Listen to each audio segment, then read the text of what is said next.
नमस्कार, स्वागत है आप सभी का मेरो छत्तीसगढ़ में। मैं हूं आपके साथ सुनील चौहान। बीजेपी के राष्ट्रीय अध्यक्ष जेपी नड्डा ने जशपुर में बीजेपी के दूसरे चरण के परिवर्तन यात्रा को हरी झंडी दिखाई है। इस दौरान उन्होंने कहा कि विपक्ष का जो गठबंधन है वह सनातन धर्म को खत्म करना चाहता है। राहुल गांधी की मोहम्मद की दुकान में नफरत का सामान बिक रहा है। उन्होंने केंद्र सरकार की उपलब्धियां गिनाने के साथ ही प्रदेश सरकार को सबसे भ्रष्ट सरकार बताया। उन्होंने कहा कि सरकार के दांत खाने के और कुछ हैं और दिखाने के कुछ और।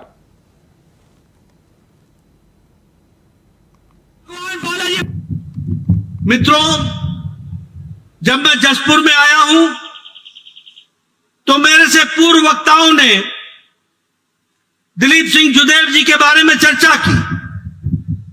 स्वर्गीय दिलीप सिंह जुदेव जी महान नेता तो थे ही, महान आत्मा तो थे ही, लेकिन वो महान समाज सुधारक भी थे और प्रदेश को आगे ले जाने वाले नेता। मुझे सौभाग्य प्राप्त हुआ उनके साथ काम करने का। वो हमारे लोकसभा के भी सदस्य रहे, राज्यसभा के भी सदस्य रहे। हम सब लोग जानते हैं कि यहां बहुत से लोग जय जुदेव के नाम से उनका अभिवादन करते थे।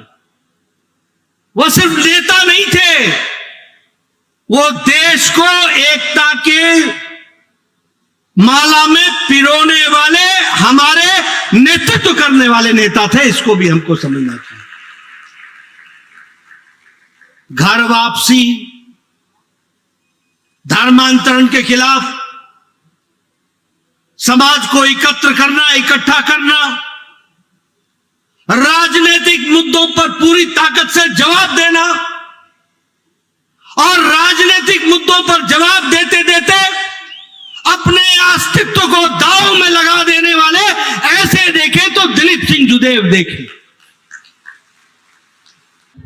मित्रों, मैं ये बताना चाहता हूं कि ये भूपेश बघेल के हाथी के दांत दिखाने के और खाने के और है। खाने के लिए भ्रष्टाचार और दिखाने के लिए माताओं को प्रति माह 500 रुपए दूंगा, भूमिहीन लोगों को जमीन दूंगा, नौजवानों को भत्ता दूंगा। नौजवानों को बेरोजगारी भत्ता मिल गया क्या? मिल गया मेरे नौजवान भाई? मिला क्या पिछले 5 साल में? ये है जिस तरीके से भूपेश बघेल ने सरकार पिछले 5 साल में चलाई है। आजकल सनातन धर्म पर बहुत चर्चा हो रही, बहुत चर्चा हो रही। 1 तारीख को मुंबई में ये इंडी अलायंस है ना, INDI alliance, INDI alliance, INDI alliance, ये घमंडिया अलायंस, ये घमंडिया अलायंस मुंबई में 1 सितंबर को बैठक करता है और 3 सितंबर को इनके मजबूत घटक में मजबूत पार्टनर DMK स्टालिन, जो वहां का मुख्यमंत्री है, उसका बेटा उदयनिधि स्टालिन, वो सनातन धर्म को गंभीर बीमारियों के साथ जोड़ करके देख करके उसका निरादर करता है। वो हर तरीके से सनातन धर्म का निरादर करने में कोई कसर नहीं छोड़ता है। और उसी के बाद दूसरे दिन 4 सितंबर को हमारे खड़गे साहब के बेटे प्रियांक खड़गे, जो कर्नाटक सरकार में मंत्री हैं, वह दोबारा सनातन धर्म पर आक्षेप करते हैं। और उसके बाद तमिलनाडु का एक मंत्री दोबारा आक्षेप करता है। मैं क्या समझूं इसको? आज दिन तक सोनिया गांधी चुप है। आज दिन तक राहुल दुनिया भर में जाकर के संविधान की बातें करते हैं, लेकिन एक शब्द भी इस पर कहने से बचते हैं। मैं क्या मानूं? मेरा आरोप है कि मां बेटा दोनों सनातन धर्म को गाली देने का और सनातन धर्म का निरादर करने का जो मुंबई बैठक का एजेंडा था, उसको पूरा करने का काम DMK और अन्य पार्टियों को सौंपा गया है। और ये असल में एजेंडा माता सोनिया और बेटा राहुल का है। इसको भी हमको समझ लेना चाहिए। दुनिया जहान में आप संविधान के बारे में चर्चा करते हो जाकर कि भारत में संविधान की रक्षा नहीं हो रही है। क्या संविधान में लिखा है कि किसी धर्म को, किसी विचार को, किसी आस्था को गाली दी जाए? क्या संविधान ने यह अधिकार दिया है कि तुम किसी धर्म को निरादर करो? कौन से संविधान के किस प्रावधान में लिखा है? और तुम संविधान की दुहाई देने लगे हो और तुम कहते हो कि मैं मोहब्बत की दुकान चलाता हूं। अरे तुम्हारे मोहब्बत की दुकान में ये नफरत का सामान बिकता है। इसको तुमको समझना होगा और यह तुम्हारे कारण से होता है। आप बताइए, क्या भारत की जनता सनातन पर आक्षेप सहेगी? मित्रों, क्या हुआ है? और चुप है, कांग्रेस पार्टी चुप है, बोलने की हिम्मत नहीं है, बोलती बंद है, जुबान पर ताला लग गया है।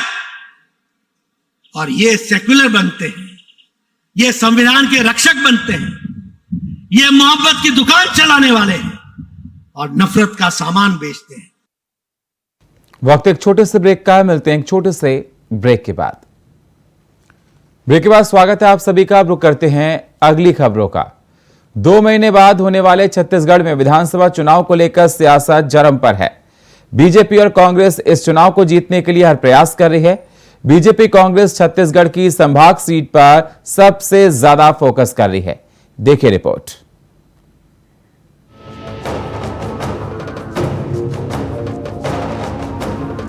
छत्तीसगढ़ विधानसभा चुनाव में सियासी घमासान धीरे धीरे अपने चरम पर पहुंच रहा है। सभी दल हर विधानसभा सीटों को जीतने की पूरी कोशिश करने में जुटे हुए हैं। राजनीतिक दलों में इसके लिए संभाग के आधार पर प्लानिंग भी की जा रही है। भाजपा का परिवर्तन यात्रा और कांग्रेस का संकल्प शिविर इसी का हिस्सा है। बिलासपुर, सरगुजा और बस्तर संभाग पर सभी राजनीतिक दलों का सीधा ध्यान है, क्योंकि इस संभाग में छत्तीसगढ़ में सबसे ज्यादा विधानसभा सीटें हैं। बिलासपुर संभाग में कुल 24 सीटें हैं, तो बस्तर संभाग में 12 और सरगुजा में 14 विधानसभा सीटें हैं। इसलिए सबसे ज्यादा राजनीतिक दलों का ध्यान इस संभाग पर है।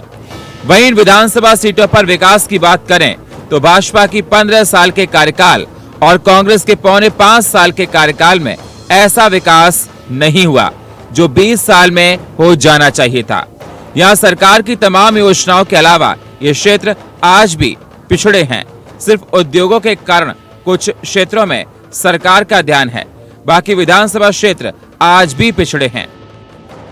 15 साल भारतीय जनता पार्टी के सरकार रहने के बाद छत्तीसगढ़ की अस्मिता, छत्तीसगढ़ की संस्कृति के उन्होंने बिल्कुल भी महत्व नहीं दिया, बल्कि उनको समाप्त करने का इन्होंने काम किया। नंबर 1। नंबर 2, हमारी सरकार माननीय मुख्यमंत्री भूपेश बघेल जी के नेतृत्व में बनने के बाद इस 4.5 साल में हमारी सरकार ने छत्तीसगढ़ की संस्कृति, बस्तर की संस्कृति, यहाँ की बोली भाषा, यहाँ के रीति रिवाज को उन्होंने संजो के रखा और छत्तीसगढ़ महतारी का उन्होंने महत्व दिया। आज उसी का नतीजा है कि भारतीय जनता पार्टी ने कभी छत्तीसगढ़ महतारी का उन्होंने छत्तीसगढ़ महतारी का कभी उन्होंने सम्मान भी नहीं किया। छत्तीसगढ़ की ये स्थिति जो बनी है उसके पूरी जिम्मेदार कांग्रेस पार्टी है, माननीय भूपेश बघेल जी हैं, माननीय दीपक बैद जी हैं और भाजपा जनता के मन जो कह रहा है परिवर्तन करना है उसको लेकर परिवर्तन यात्रा निकाल रही है। इनमें दम है तो अपना विकास बताएं और अब परिवर्तन के लिए तैयार रहें। नवंबर 2023 में ये सरकार रवानगी के लिए तैयार है। भाजपा मुस्तैदी के साथ आगे बढ़ रही है। तो लगातार ये देखा जा रहा है कि जहां से सबसे ज्यादा विधानसभा सीटें हैं वो क्षेत्र विकास के लिए पीछे क्यों हैं। बिलासपुर और सरगुजा संभाग में 20 साल से विकास के कार्यों की रफ्तार धीमी क्यों है। दोनों पार्टियां अपनी अपनी जीत का दावा कर रही हैं।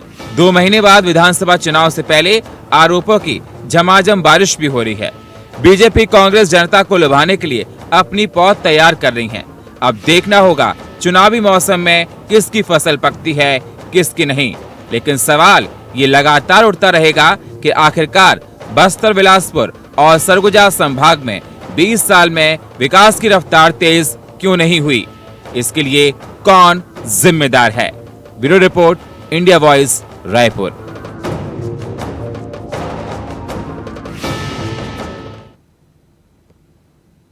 बीजेपी के वरिष्ठ नेता और पूर्व मंत्री केदार कश्यप 2 दिवसीय कांकेर दौरे पर हैं, जहां उन्होंने तंज कसते हुए कहा कि कांग्रेस सरकार ने घोषणा पत्र में किए वादे पूरे नहीं किए। केदार कश्यप ने कहा कि 2018 के चुनाव से पहले कांग्रेस ने जो घोषणा पत्र जारी किया था उसे टीएस सिंहदेव ने बनाया था, लेकिन उसमें से कांग्रेस सरकार ने एक भी वादा पूरा नहीं किया। यही कारण है कि इस बार टीएस सिंहदेव घोषणा पत्र समिति में नहीं रहना चाहते थे।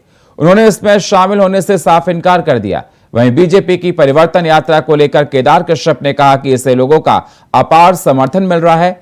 बारिश में भी लोग घरों से बाहर निकलकर आ रहे हैं।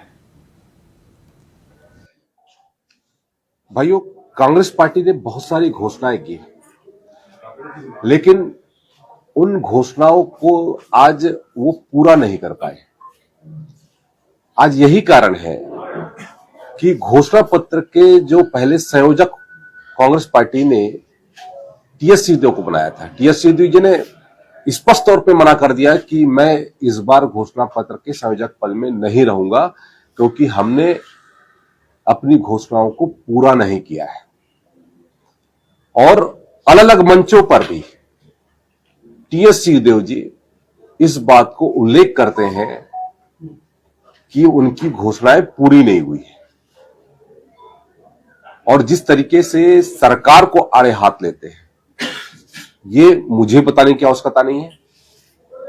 कांग्रेस पार्टी ने बस्तर में यदि हम बात करें तो बस्तर में एक भी योजना, एक भी कार्यक्रम ये आज तक लॉन्चिंग नहीं कर पाए। हम इनके मंत्रियों से, हम इनके विधायकों से, मुख्यमंत्री से लगातार, चाहे समाज की दृष्टि से हो, चाहे कर्मचारी की दृष्टि से हो, चाहे स्थानीय एक आम आदमी की दृष्टि से हो, ये लगातार हम प्रश्न पूछते हैं, लेकिन सरकार एक भी शब्द नहीं कहती।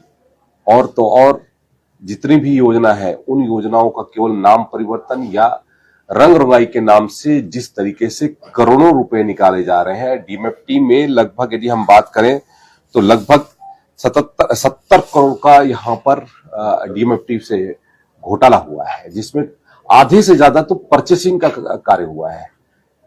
ऐसे कार्य जो दिखाए नहीं जा सकते, केवल और केवल पैसे के लिए कार्य इस सरकार ने प्राथमिकता दी है, और उसके कारण से जनता में भारी आक्रोश है। कल हमारा जो परिवर्तन यात्रा तीसरे दिन का जो अंतिम पड़ाव था, यहाँ पर कांकेर में पहुंचा। कांकेर में जो हमारी बस स्टैंड में जो एक अपार भीड़ के साथ में जो सभा हुई, और उसके बाद में जो रोड शो हुआ, और उसमें लोगों ने निकल करके जो समर्थन दिया है, हम उनको धन्यवाद ज्ञापित करते हैं। हम अपने पूरे बस्तर के लोगों को धन्यवाद ज्ञापित करते हैं कि इस बारिश के बावजूद भी उन्होंने अपना आशीर्वाद, अपना समर्थन हमको प्रदान किया। और हमें विश्वास है कि हम उनकी आवाज बन करके हम सरकार को जिस तरीके से उन्होंने वादा खिलाफी की है, मैं कुछ यहाँ पर आप लोगों के समझ में जानकारी लाना चाहूंगा। एक तो कांकेर में सबसे बड़ी बात अभी हम लोगों ने बात की, आत्मानंद स्कूल जो यहाँ पर खोला गया है। नरहरदेव जो स्कूल है, वो देश के आजादी के बाद एक बहुत बड़ा, सबसे बड़ा स्कूल हुआ, एक एसेट था, हमारी धरोहर है।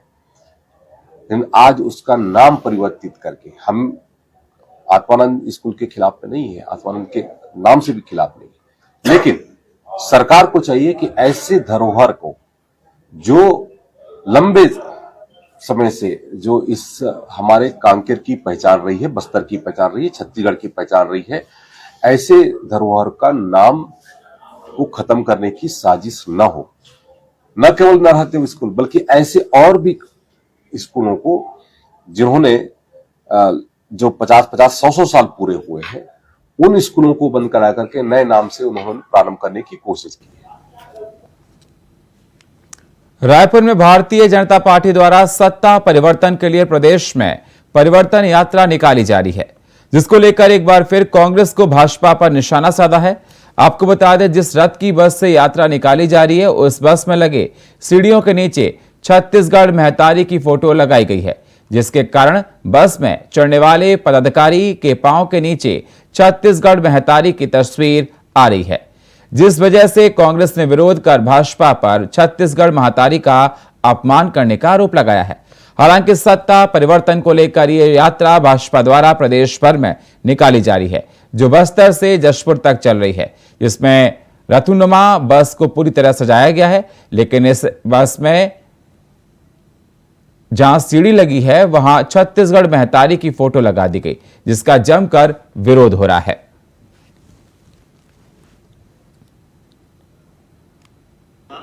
छत्तीसगढ़ महतारी के वैभव को स्थापित करने के प्रयासों के बाद डरी हुई भारतीय जनता पार्टी ने अपने मंच पे अपने तथाकथित परिवर्तन रथ में छत्तीसगढ़ महतारी की फोटो तो लगाया है, लेकिन छत्तीसगढ़ महतारी के प्रति सम्मान का भाव भारतीय जनता पार्टी में नहीं आया।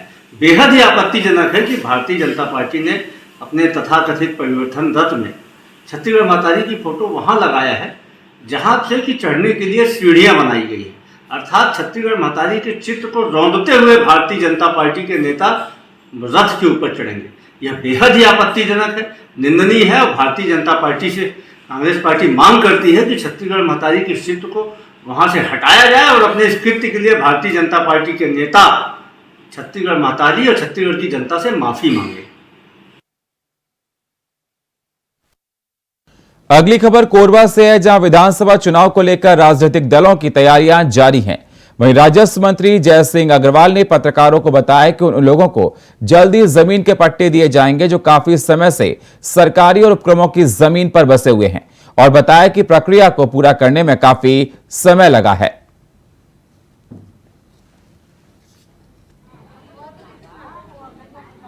से जो राजपत्र में प्रकाशन हुआ है उसकी मैं कॉपी आप लोग उपलब्ध करा देता हूँ। काफ़ी लंबा, लगभग 15 पेज है वो, तो मैं आपको दे देता हूँ सभी को कॉपी करके। उसको आप लोग नियमावली को देख लेंगे।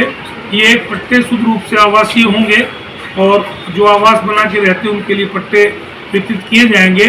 और राज्य सरकार ने इसमें नियमावली जो बनाई है उसके लिए विभिन्न विभागों की एनओसी भी लगी है, विभिन्न विभागों के परमिशन भी लगे हैं। ये समय लगने का वही एक मुख्य कारण है कि इसमें पट्टा देना और पट्टा देने का बोलना दोनों बड़ा अंतर है। पट्टा देने की घोषणा या और भी अन्य, जैसे हम लोग घोषणा करते हैं कि हम यहाँ सामुदायिक भवन बना देंगे, तो सामुदायिक भवन के लिए 10 लाख 20 लाख रुपये हम जो है आवंटित करते हैं और उसके बाद उसकी प्रक्रिया थोड़ी छोटी है। जैसे आवंटन होते हैं, निविदा की प्रक्रिया होती है, सामुदायिक भवन बनना शुरू हो जाते हैं।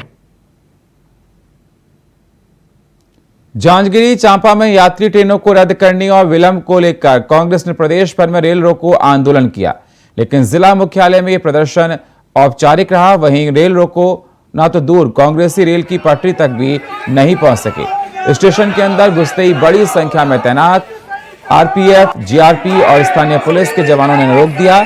इसके बाद अपनी मांगों को लेकर मौके पर मौजूद तहसीलदारों ने ज्ञापन देकर आंदोलन की औपचारिकता पूरी की।